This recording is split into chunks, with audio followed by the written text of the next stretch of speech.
Hello students, this is Dr. Jonas Prida, Assistant Provost at Point Park University, and I am speaking to you today about some ideas around the Pass No Credit option that has been offered by the university.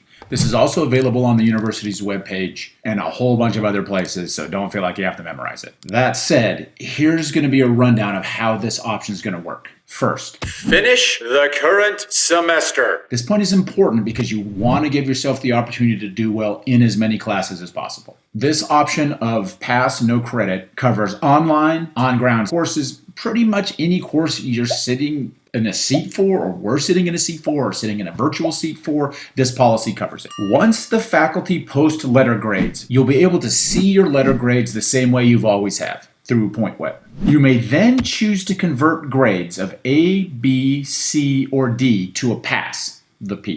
Or you can convert the grade of a fail, which hopefully you're not getting, to an N, which means no credit. Point Park does not have a pass-fail policy here. We have a pass-no-credit policy here because it actually helps your GPA. You may opt for PN for one or more courses. You do not have to opt PN for all of your courses. So if you're taking 5 classes and you did well in 4 and poorly in 1, you can take 4 letter grades and 1 N in the 5th one, as an example. You will have 7 days after grades are posted to decide which, if any, letter grades you wish to convert to Pass No Credit. Once the decision is made and you've submitted it, you cannot change your mind, right? No backseats. If you don't want to change your grade, you don't have to do anything. Their grades will just show up like they always have. Only students who want to change to a PN will need to contact the registrar and let the registrar's office know you want to go this route. We will provide all students with an appropriate form that allows you to elect the Pass No Credit option, and this will be available on the web.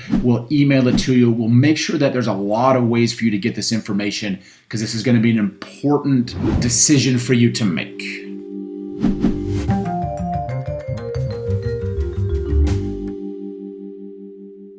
Hello students, Dr. Jonas Prida here again with some more important considerations to weigh as you decide whether to keep the assigned letter grade or switch one or more of them to Pass No Credit. First, neither pass nor no credit affects your GPA. While this rule seems great if you're doing poorly, it is not so great if you need to achieve a certain GPA. If you're hoping to raise your grades to get a scholarship, to join honors, to remain eligible for athletics, PN grades won't help. Second, if you're on academic probation, P grades do not raise your GPA. Third, it is unclear how PN grades are going to work for graduate and professional school applications. Many graduate schools and professional schools, these are things like law and med schools, might calculate applicant undergrad GPA themselves, converting a grade of a P to a 2.0. Some do not. If you are thinking about applying to graduate or professional schools, check in with the graduate schools where you are applying to see how they're going to handle the PN grade. PN grades are historically difficult to transfer. If for some reason you're planning on transferring, check with the institution where you are transferring to confirm it will accept these credits.